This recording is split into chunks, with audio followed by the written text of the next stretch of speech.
Hello everyone, welcome to the Tim Booker channel. Wishing you all a pleasant listening experience.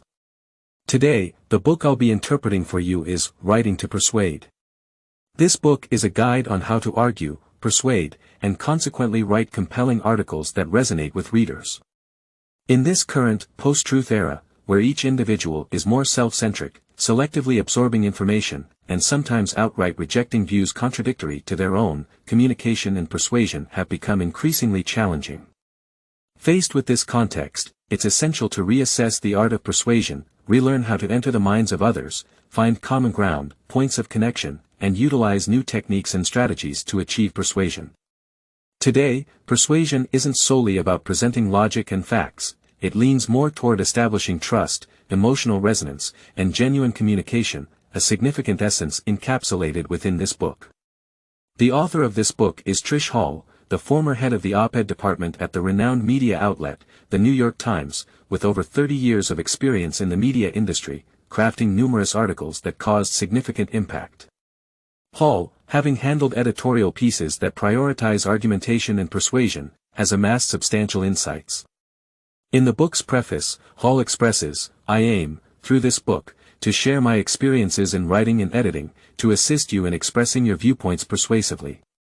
Whether you intend to write social commentaries, university papers, job applications, speeches, proposals, or even just a note to a friend."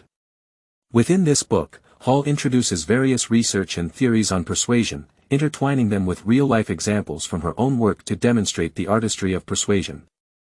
Now, without further ado, I'll delve into interpreting this book in two parts. Firstly, understanding today's readers and audience, essentially comprehending a common mindset, the foundation of persuasion.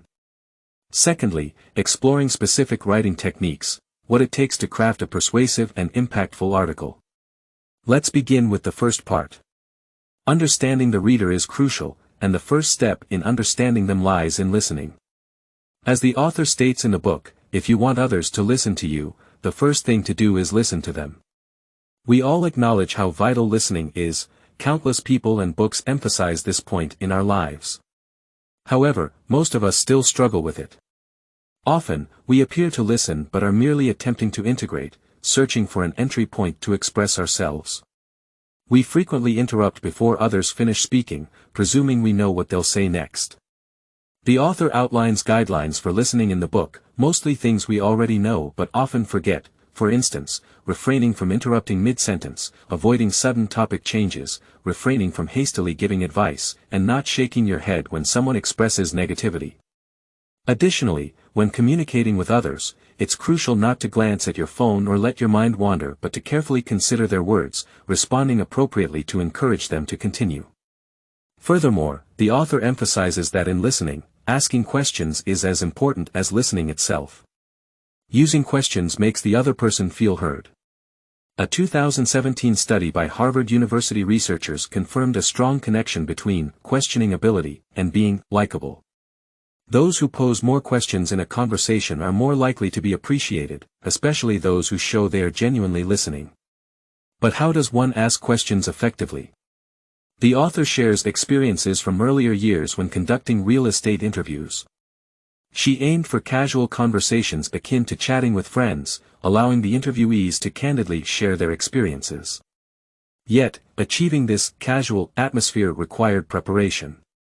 Before arriving, she would gather as much information about the interviewee's neighborhood and buildings as possible and create an outline with 3 types of questions: introductory, lighthearted queries suitable for the interview's start, slightly probing questions for the mid-conversation when the pace slowed down, and the most intimate and potentially threatening questions reserved for the conversation's end. Through these structured questions, we gradually understand the other person. The more accurately we comprehend them, the better the chance of establishing common ground. Common ground is crucial in persuasion because we tend to focus on evidence that supports our beliefs, disregarding opposing viewpoints, known as confirmation bias. When persuading others, establishing common ground is indispensable. The author cites Lincoln as an example in the book. Reviewing Lincoln's debate materials, you'll notice how he often conceded on inconsequential matters to instill a false sense of complacency in his opponents. Sometimes, his first 6 points even favored his opponent, only starting to persuade with the 7th. This is because the more common ground established, the more effective the persuasion. Combining, questioning, and common ground in your writing offers greater chances of reaching your readers. For instance, if crafting an article about the impact of e-commerce on physical stores, you could start by asking, when was the last time you visited a physical store? Do you miss the service provided by these stores? Clearly, the latter is more effective than the former as it connects with the reader's real-life experiences through questioning, thereby piquing their interest and fostering resonance. Alright, having covered the foundation of listening and understanding, let's discuss establishing common ground based on this understanding, moving on to emotions. We all recognize the importance of appealing to emotions. Psychologist Jonathan Haidt from New York University wrote a book titled The Righteous Mind: Why Good People Are Divided by Politics and Religion.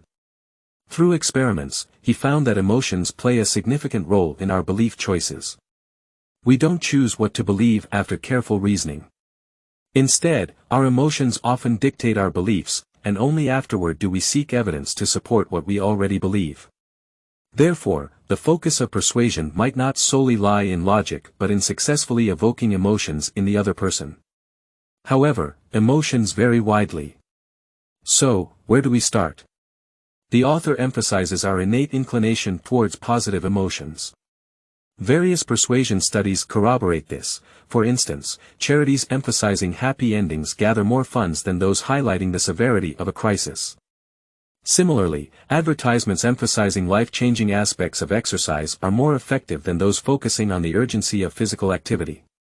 Psychologist Per Espen Stokens, in What We Think About When We Try Not to Think About Global Warming, points out that people don't want to repeatedly hear about doomsday scenarios, they want to know what actions can be taken presently.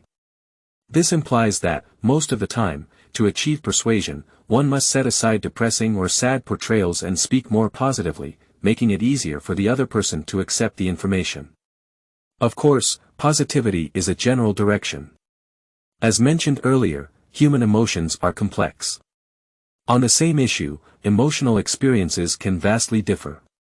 Thus, it's more crucial to demonstrate understanding and empathy towards the other person's feelings, even if they differ from our own. This is what's referred to as empathy. As the author states, empathy allows us to transcend different viewpoints and emotions, ultimately establishing communication and connection between individuals. How does one cultivate empathy? A key element is reducing and avoiding judgment and asking why more often than asserting what. The author mentions a game called The Dispute in the book. In this game, participants cannot argue during conversations, they can only ask why. Even when someone says or does something you disagree with, you cannot refute, instead, you must ask why. Through successive why questions, you aim to understand why the other person thinks or acts as they do. By incorporating empathy into the persuasion process, the objective shifts from making the other person say, "I'm wrong," to discussing together how our thoughts differ and how we can expand our perspectives. Moreover, based on empathy, the author strongly advocates avoiding arguments in any form of persuasion. This includes refraining from extreme emotional reactions and avoiding arrogance resulting from excessive confidence. Arrogance is, in reality, another form of confrontation and aggression. The author hypothetically suggests writing an article proposing restrictions on ride-hailing services in major cities. How would one approach this article? Instead of solely presenting data supporting the negative impacts of ride-hailing services on various aspects of the city, a more empathetic approach acknowledges that some people live far from the city center and struggle to find transportation, admitting an inability to provide all-encompassing solutions. Even for the suggested solutions, one should admit they might not be entirely correct. Hence, persuasive empathy entails maintaining an open-minded attitude and leaving room for flexibility. Persuasion with flexibility often proves to be the most powerful form of persuasion. Alright, regarding readers or audiences, we'll stop here. Throughout, we've summarized some basic principles of persuasion based on public psychology. Now, in the second part, let's delve into how to apply these principles to writing, crafting a persuasive and compelling piece. The initial step in writing often involves gathering the necessary material. For an argumentative piece aimed at persuasion, unquestionably, the most crucial material is facts. As often said, facts speak for themselves. However, it must be noted that in recent years, the persuasive power of facts seems to have weakened. Researchers at MIT found that fake news spread 6 times faster on social media than real news. In 2016, post-truth was chosen as the word of the year by the Oxford Dictionary, indicating that objective facts wield far less influence on public opinion than content appealing to emotions and personal beliefs. In this context, we must re-evaluate our factual material. Are objective facts still effective? And what kind of factual material should we choose?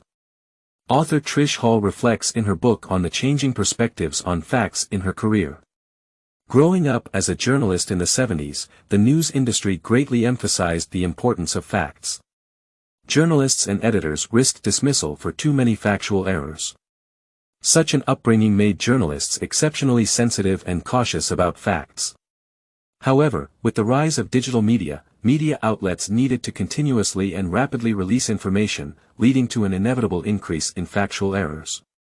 For serious news professionals, accuracy remained essential, but they gradually accepted the reality that no media outlet or editor could balance speed and flawless accuracy simultaneously, thus errors became unavoidable. Simultaneously, everyone started sharing information on social media, essentially turning everyone into reporters, each claiming possession of the facts. In this situation, professionals like Trish Hall gradually realized that even in the media, the presented facts are limited, and the truth based on these facts is only a partial truth. In a landscape flooded with so-called facts, there arose competition between facts themselves. Only those facts possessing competitiveness could endow an individual or institution with authority. So, what constitutes competitive facts? The author mentions in today's communication environment, one must learn to discover facts that evoke novelty and amazement in the audience.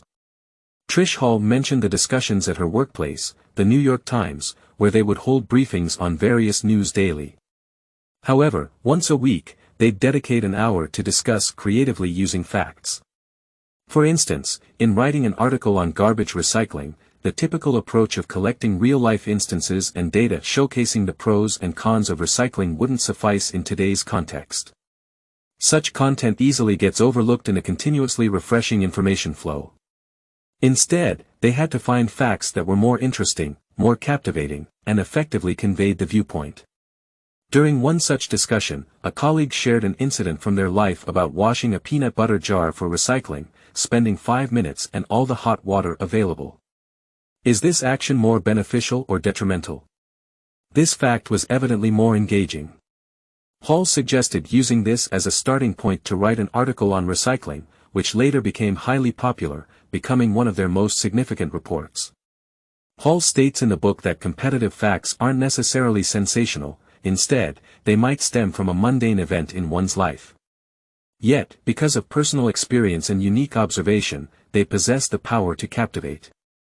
She specifically mentions a collaborator, Kate Murphy, who, when asked about her writing process, directed Hall to her archived work emails, inaccessible to Hall after leaving the New York Times. This incident excited Murphy, leading her to write an article about how the company handled former employees' emails, whether they were accessed, and where they ended up.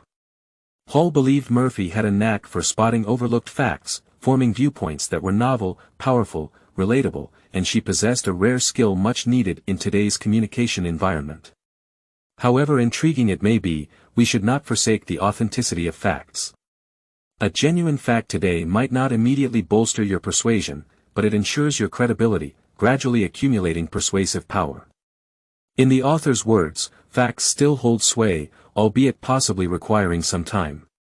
Therefore, while ensuring one writes with passion and vigor, it's crucial to write with unquestionable facts. So how do we discern and verify the facts we gather, making them irrefutable?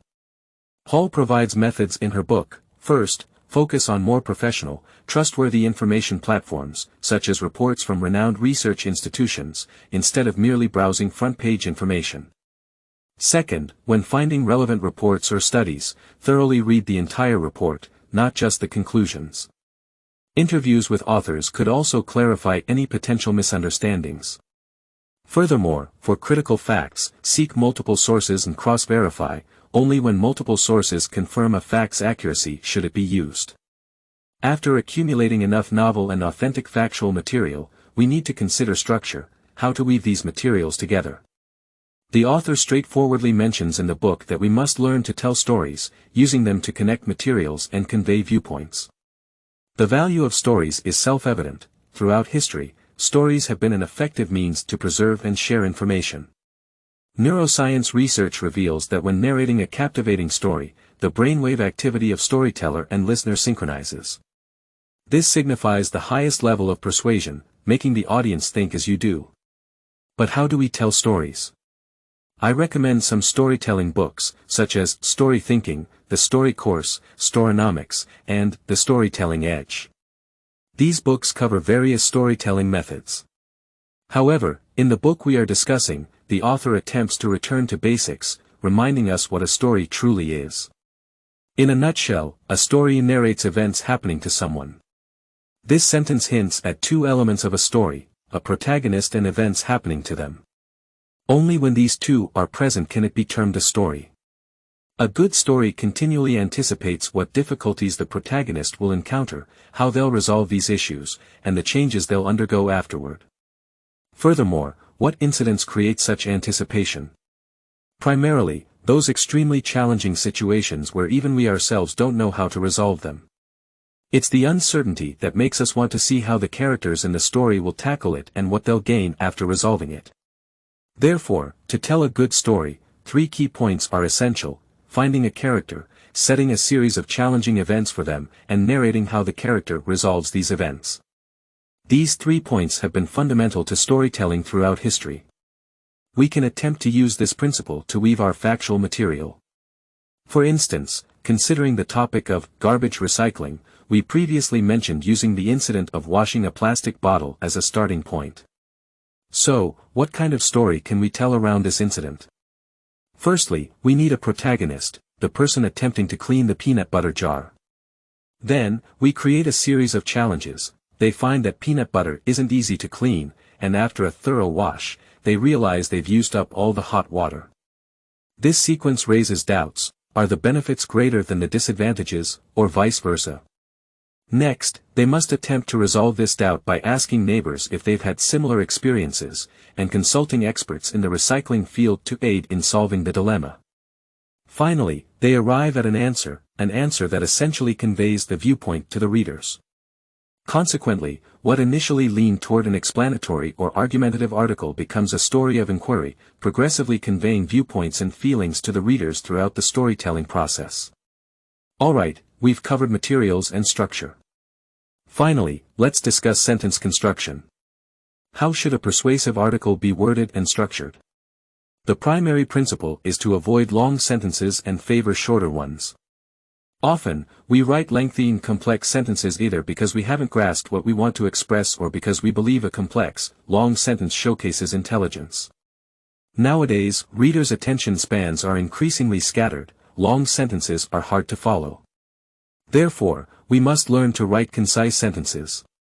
There's no special technique, it's only through extensive writing that we can achieve this. After writing a paragraph, we should ask ourselves if the sentences could be written more succinctly.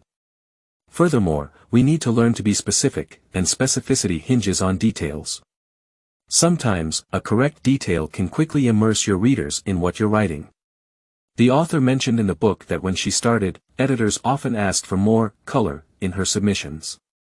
Initially, she didn't understand what color meant, so she added a lot of color descriptions, like describing an office as pea green. Later, she realized that color, in fact, referred to details, including colors, sounds, smells, actions, language, anything that makes the writing more vivid and visual. Specifically, you can't just write cold, you have to write cold enough to wear 3 pairs of socks. Similarly, you can't just write smelly, you need to write smelly enough to make everyone leave immediately. At times, using metaphors and associations can also be beneficial. For instance, an article describing the lifestyle of young people staying at home might liken them to electronic pets raised indoors. This metaphor is evidently better than straightforwardly describing their lives. Additionally, the author strongly emphasizes the need to eliminate jargon. The author sharply points out that while jargon is useful within its field, in the broader world, it confuses and obstructs us from speaking like humans. However, when writing an explanatory or argumentative article, we unavoidably encounter numerous technical terms. So, how do we handle these terms? A crucial principle is not to take jargon for granted. When a term appears in a text, we should ask ourselves if we truly understand it, what our understanding is, how others understand it, why we're using it in this context, whether readers will know this term, and to what extent they need to comprehend it. Specifically, we can replace jargon with synonyms. For example, substituting skeletal muscle heterogeneity with uneven muscle distribution, or explaining terms with metaphors and analogies, like referring to a computer's CPU as the computer's brain. Moreover, deepening readers' emotional understanding of a term by providing background information can be helpful. For instance, when mentioning quantum physics, adding that it's a theory proposed by a group of scientists in the early 20th century attempting to explain how atoms function. If still uncertain, after writing the article, having a professional review it can help identify areas needing further explanation or simplification. Of course, it's best to avoid using jargon altogether if possible. This tests our comprehension. The more thoroughly we understand something, the more unnecessary many of the associated technical terms seem. Alright, we've come to the end. Let's recap what this book has covered today. In the first part, we delved into the psychology of the audience. At a psychological level, we're all alike, we desire to be heard, and we're more easily persuaded by those who share commonalities with us. Thus, understanding based on listening and then establishing common ground is a crucial aspect of persuasion. Emotions matter, especially today, they might be more significant than facts and logic. Learning to evoke positive emotions is key. Furthermore, showcasing empathy allows us to bridge different perspectives and emotions, ultimately establishing communication and connections between individuals. Moving to the second part, we explored specific writing techniques. First, we touched on the collection of factual material. In a time where facts seem less impactful, their persuasive power is diminishing. Hence, we must focus on the novelty and impact of facts, creatively applying them to avoid drowning in the sea of information. Secondly, we learn to string together our factual material using storytelling as a means of persuasion. This involves finding a protagonist, giving them challenging tasks, and narrating how they overcome these challenges. Additionally, word choice matters. Using short sentences, vivid details, and approaching technical terms in a conversational manner aids in making our writing persuasive and engaging. Finally, persuasion isn't an easy task. As the author concludes in this book, much persuasion research merely confirms that people are influenced. However, understanding why and what changes people's minds remains elusive. This implies that persuasion is a continuous journey of exploration. Throughout this process, the only thing we can guarantee is ourselves, ensuring keen observation, thoughtful contemplation of various matters, polishing our viewpoints, patient communication, and being individuals who write with passion, conviction, and indisputable facts. So that concludes the entirety of what's been shared with you. Congratulations on completing another book. Thank you all for your support and attention. Please subscribe to the Tim Booker channel, like, and share this valuable knowledge with your friends. Let's combine wisdom and practice to achieve our financial goals and create a better future together. Thank you, goodbye.